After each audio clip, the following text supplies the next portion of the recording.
Hello friends, आप सभी का एक बार फिर से आपके अपने YouTube चैनल पे बहुत बहुत स्वागत है।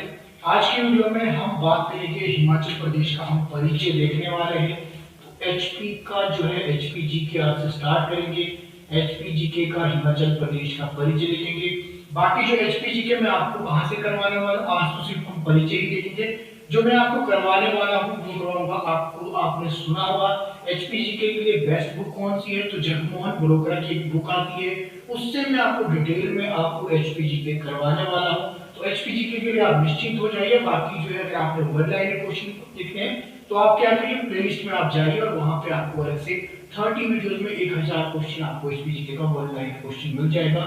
और मैक्सिमम जो आपके अभी भी एग्जाम में अगर आप उसमें जाकर देखें तो मैक्सिमम क्वेश्चन वही है जो मैंने आपको ऑलरेडी करवाया है। बाकी डिटेल में आपको पढ़ाऊंगा मैं ब्लोकरा से, तो आपको बीच बीच में टॉपिक डाल करूंगा, बस आपने क्या है कंटिन्यू मेरे साथ बने रहना है। फिलहाल देख लेते हैं, आज हम बात करेंगे हिमाचल प्रदेश का परिचय। तो सबसे पहले बात आती है हिमाचल प्रदेश कितने जिलों के साथ अस्तित्व में आया। ठीक है, 15 अप्रैल 1948, 15 अप्रैल 1948 हिमाचल प्रदेश को जो है मुख्य आयुक्त के रूप में इसका जो गठन किया गया। तो कब किया गया? 15 अप्रैल 1948 को। तो मुख्य आयुक्त के रूप में गठन किया गया कितने रियासतों को मिलाकर, तो आपकी टोटल जो कितनी थी, 30 रियासतें। तो 30 रियासतों को मिलाकर आपका हिमाचल प्रदेश का गठन किया गया। अब आपने इसमें ध्यान रखना है, टोटल 30 रियासतें थी, इनमें से आपकी जो है 4 आपकी पंजाब की पहाड़ी रियासतें थी। तो इसमें से कितनी, जो आपकी 4 पंजाब की जो है पहाड़ी रियासतें थी, ये आपने ध्यान रखना है। और बाकी जो है, बाकी कितनी थी आपकी 26 प्लस 4, तो 26 आपकी हिमाचल प्रदेश की जो है रियासतें थी। और इसके अलावा जो बात की जाए आपकी जो 4 रियासतें थी वो कहाँ की थी, पंजाब के पहाड़ी क्षेत्र की रियासतें थी। तो शुरू में जो हिमाचल प्रदेश है 15 अप्रैल 1948 को ये आपका अस्तित्व में आया। कितने जिलों के साथ आया था, तो टोटल 4 जिले। अब ये 4 जिले कौन कौन से, ये भी आपको पता होना चाहिए। अभी देखिए, मैं आपको ये भी बताऊंगा कि हिमाचल प्रदेश में पुराने यानी ओल्ड हिमाचल और न्यू हिमाचल में आपके कौन कौन से जिले आते हैं। तो पहले देख लेते हैं 4 जिले कौन से आपके। तो आपका सबसे पहले है आपका चंबा, चंबा महासू, चंबा महासू और आपका सिरमौर, और लास्ट में आपका बच गया एक और, तो वो था आपका मंडी। तो ये आपके 4 जिलों के साथ जो है हिमाचल प्रदेश का गठन होता है। क्षेत्रफल की अगर बात की जाए तो 15 अप्रैल 1948 को हिमाचल प्रदेश का कितना क्षेत्रफल था, तो ये था आपका 27,018 वर्ग किलोमीटर। तो ये भी आपने इतना सा ध्यान रखना है। तो 27,018 वर्ग किलोमीटर क्षेत्रफल था हिमाचल प्रदेश का आपका 1948 के समय। अब देखिए, मुख्य आयुक्त के रूप में ये आपका स्टार्टिंग में रखा गया इसको, तो कब तक रहा ये मुख्य आयुक्त? 1951 तक। तो ये भी आपने ध्यान रखना है, मुख्य आयुक्त के अधिकार क्षेत्र में कब तक रहा? 1951 तक। उसके बाद जो हिमाचल प्रदेश को बनाया गया भाग जो है ग का राज्य, तो हिमाचल प्रदेश जो भाग ग का राज्य आपका कब बना? तो ये बना 1951 में। तो ये भी आपने ध्यान रखना है। तो हिमाचल प्रदेश को भाग ग का राज्य कब बनाया गया? 1951 में। तो 1951 से 56 तक आपका ये भाग ग का राज्य रहा। उसके बाद आपका 1956 से लेकर 1971 तक, तो 1971 तक ये रहा आपका केंद्र शासित प्रदेश। तो हिमाचल प्रदेश केंद्र शासित प्रदेश के रूप में कब से कब तक रहा? तो 56 से लेकर 71 तक। तो ये भी आपने साथ साथ याद रखना है। अच्छा, इसके बाद हम बात करेंगे, अभी हमने बात की कि हिमाचल प्रदेश का जब गठन हुआ तो कितने थे? 4 आपके जिले थे। कौन कौन से थे आपके? चंबा, महासू, मंडी और आपका सिरमौर। तो ये 4 जिले थे। क्षेत्रफल था आपका 27,018 वर्ग किलोमीटर। उसके बाद क्या होता है कि आपका 1954 में आपका जो है बिलासपुर को है भाग का राज्य जो था आपका बिलासपुर, उसको क्या है आपका हिमाचल प्रदेश में मिलाया जाता है।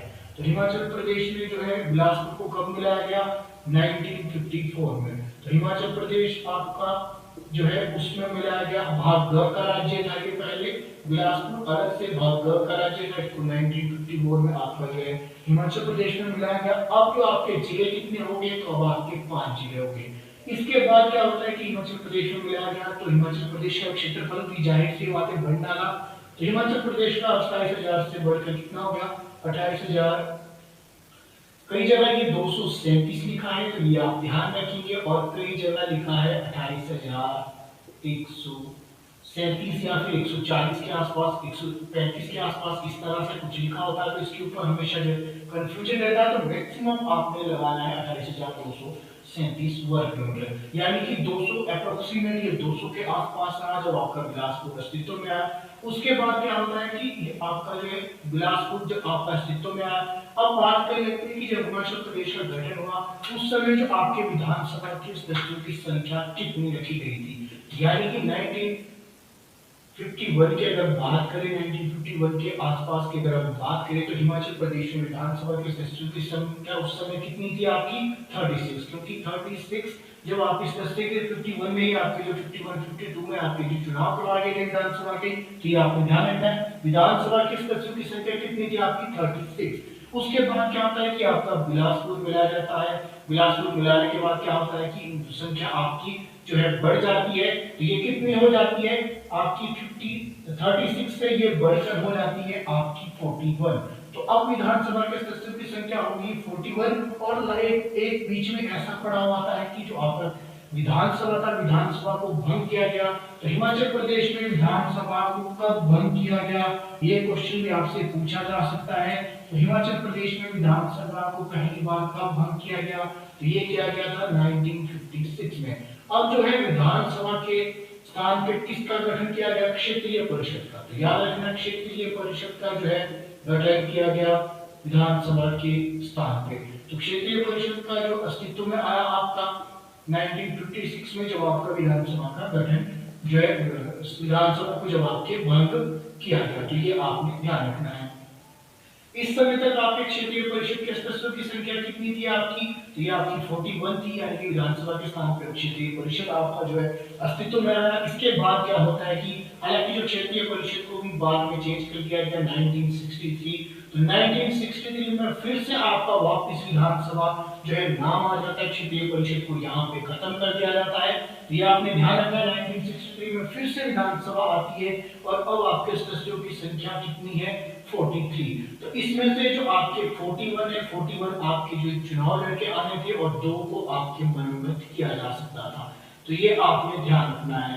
तो इस समय आपके सदस्यों की संख्या कितनी बढ़ के होगी, यानी कि 1963 की हम बात करें, 1963 में कितनी है आपके विधानसभा के सदस्यों की संख्या, तो ये है आपके 43।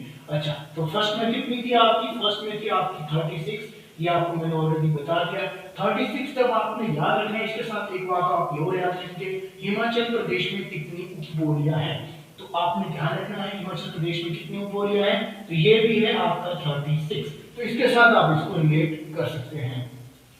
इसके बाद क्या होता है कि हिमाचल प्रदेश आपका 1962, लेकिन इससे पहले क्या होता है कि जो आपकी महासू जिले की एक तहसील थी जिसका नाम था चीनी तहसील, तो 1960 में आपका जो है चीनी तहसील को जो है अलग से कर दिया गया और उसका बनाया गया किन्नौर जिला। तो कब बनाया गया किन्नौर जिला का निर्माण कब हुआ 1960 में। तो जो आपकी महासू जिले की जो आपकी चीनी तहसील थी, चीनी तहसील को अब बोला गया किन्नौर। तो आपका किन्नौर आपका अस्तित्व में आया 1960 में। अब मैं आपको ये सीक्वेंस में यहाँ बताया, सबसे पहले आपका चंबा, उसके बाद आपका मंडी रख लो, फिर उसके बाद आपका महासू, और महासू से ही आपका जो चीनी तहसील बनाएंगे, अभी मैं बताता हूँ आपको। फिर हो गया आपका सिरमौर, ये 4 तो आपके पहले से थे। उसके बाद आपका 1954 में आपका बिलासपुर मिला दिया गया। जब आपका बिलासपुर मिलाया, उसके बाद आपका जो है चीनी तहसील आपके अस्तित्व में आई, तो ये चीनी तहसील का आपका किन्नौर बना दिया गया। अब आप ध्यान दीजिए, तो ये टोटल कितने हुए आपके 1 2 3 4 5 और 6, तो ये 6 जिले आपके ओल्ड हिमाचल में आते हैं। तो आपसे क्वेश्चन पूछा जाता है कि पुराने हिमाचल में कौन कौन से जिले आते हैं, तो चंबा, मंडी, महासू, सिरमौर, बिलासपुर और किन्नौर, यानी कि 1960 तक जो जिले आपके बने वो आपके ओल्ड हिमाचल में आते हैं। तो ये आपके ओल्ड हिमाचल के सारे डिस्ट्रिक्ट हैं, तो ये आपने ध्यान रखना। इसके अलावा जो आपकी बच गई है वो सभी आपके जो है न्यू हिमाचल में आते हैं। आई होप आपको इजी वे हो गया आपको समझने के लिए, कई जो इसमें काफी कंफ्यूज होते थे। तो ये आपका इतना यहाँ तक क्लियर हो गया। उसके बाद आपका होता है हिमाचल प्रदेश का जो है पुनर्गठन, पंजाब का पुनर्गठन होता है, तो पंजाब का पुनर्गठन होता है 1 नवंबर 1966 को। तो 1 नवंबर 1966 को, 1 नवंबर 1966 को, यानी कि 1 नवंबर 1966 को आपकी जो है पंजाब का पुनर्गठन किया जाता है। और पंजाब के पुनर्गठन के बाद क्या होता है कि हिमाचल प्रदेश में आपका जो है क्षेत्रफल बढ़ जाता है और बाकी क्या जो है पंजाब के कुछ पहाड़ी राज्यों को हिमाचल प्रदेश में मिलाया जाता है। उसके बाद जो है आपके जो है टोटल हिमाचल प्रदेश का क्षेत्रफल मिलती हो जाता है 55,673 वर्ग किलोमीटर। तो ये आपका कब बन के हुआ, तो ये हुआ 1966 को। इसके बाद जो आपके बाकी के जो जिले हैं 1972 तक बनते रहे, आपके पुनर्गठन किया गया, वो इसी क्षेत्रफल के जो बीच से आपके अलग अलग कर दिए गए क्षेत्रफल के हिसाब से। तो ये आपने कंफ्यूज नहीं होना। तो अब आपका टोटल क्षेत्रफल हो गया 55,673 वर्ग किलोमीटर, जो कि आपका 1% भी है। और इसके बाद बात करते हैं अब जो विधानसभा के सदस्यों की अगर हम बात करें, इस समय तक कितनी हो गई थी आपकी 1 नवंबर 1966, क्योंकि पंजाब के पहाड़ी राज्यों को मिला दिया गया था, तो जाहिर सी बात है विधानसभा के सदस्यों की संख्या बढ़नी थी। तो अब हो गई यहाँ पे 63 विधानसभा के सदस्यों की संख्या। 8% की बात करें तो 8% आपकी कितनी है, तो 68 आपकी विधानसभा के सदस्यों की संख्या है। आप सभी को ऑलरेडी पता होगा। अच्छा, तो ये आपका इतना सा हिस्ट्री थी इसकी, ये आपका क्लियर हो गया। अभी मैं आपको परिचय दे रहा हूँ डिटेल में। आपको जो जगमोहन बड़ोकरा की बुक है उसमें जो आपके टॉपिक है, टॉपिक सीरियल वाइज हम चलेंगे, बस आपने मेरे साथ बने रहना है। अब थोड़ा सा और देख लेते हैं, और क्या देखेंगे कि आपका हिमाचल प्रदेश की करंट की अब बात करेंगे तो आपकी जो है हिमाचल प्रदेश का जो बात करें, टोटल हिमाचल प्रदेश को जो आपका जो कितना जो है परसेंट आपका जो है भारत में है, भारत में कितना परसेंट आता है हिमाचल प्रदेश का, 1.69%। तो कई जगह आपको ये एग्जैक्ट मिलेगा और कई जगह आपके 1.7% लिखा होता है। तो हिमाचल प्रदेश जो है भारत का कौन सा राज्य बना, तो ये आपका 18वां राज्य बना। क्षेत्रफल के हिसाब से 8% कितने स्थान पे आता है, तो ये आपके 18वें स्थान पे आता है। लेकिन जब हिमाचल प्रदेश आपका स्टार्टिंग में बना था, उस समय जो क्षेत्रफल के हिसाब से किस नंबर पे आया था, आपका क्षेत्रफल के हिसाब से देखिए, याद रखिए क्षेत्रफल के हिसाब से किस नंबर पे था, तो ये था आपके 14 नंबर पे। तो ये भी आपने ध्यान रखना है। लेकिन अब कितने नंबर पे क्षेत्रफल के हिसाब से भी, और बना भी कौन से नंबर पे, तो 18वें नंबर पे बना। और क्षेत्रफल के हिसाब से भी टोटल जितने आपके राज्य हैं उनमें कितने नंबर पे है, तो ये आपका 18वें नंबर पे है। तो इतने से फ्रेंड आपको याद रखना है। साक्षरता की बात भी कर लेते हैं, तो 82% जो है आपकी इस समय जो आपकी साक्षरता है 82.80% में भी कुछ इस तरह से है। तो इसके बाद अगर बात कर लेते हैं आपकी 83 होगी, 83.80% जो आपकी साक्षरता दर है। इसमें जो आपकी फीमेल की अगर बात करें तो आपका 76% के आसपास है। और अगर मेल की बात करें तो आपको मैं डिटेल में बताऊंगा, जब मैं आपको आज तो मैं आपको परिचय देने आया था। मेल की बात की जाए तो मेल की 89 पॉइंट समथिंग आपका परसेंटेज है। इतना आप याद रख लेंगे थोड़ा थोड़ा तो आपके लिए मेरे हिसाब से काफी होगा। जनसंख्या घनत्व की बात कर लेते हैं 1% कितना है, तो आपका 123 व्यक्ति आपने याद रखना है। तो ये आपका जनसंख्या घनत्व है। और बाकी जो आपका सेक्स रेशियो की बात कर लेते हैं 972 व्यक्ति, तो ये भी आप इसको याद रख सकते हैं। ये थोड़ा सा आपका परिचय था आज की वीडियो में। आज की वीडियो इतनी ही, बाकी मिलते हैं रेगुलर वीडियो के लिए, आप मेरे साथ बने रह सकते हैं। हाँ, ध्यान रखिएगा, आप सभी से रिक्वेस्ट है कि प्लीज अपने दोस्तों के साथ शेयर करें ताकि ज्यादा से ज्यादा स्टूडेंट हमारे साथ जुड़ सके। बाकी आप सभी का मेरे साथ बने रहने के लिए थैंक यू।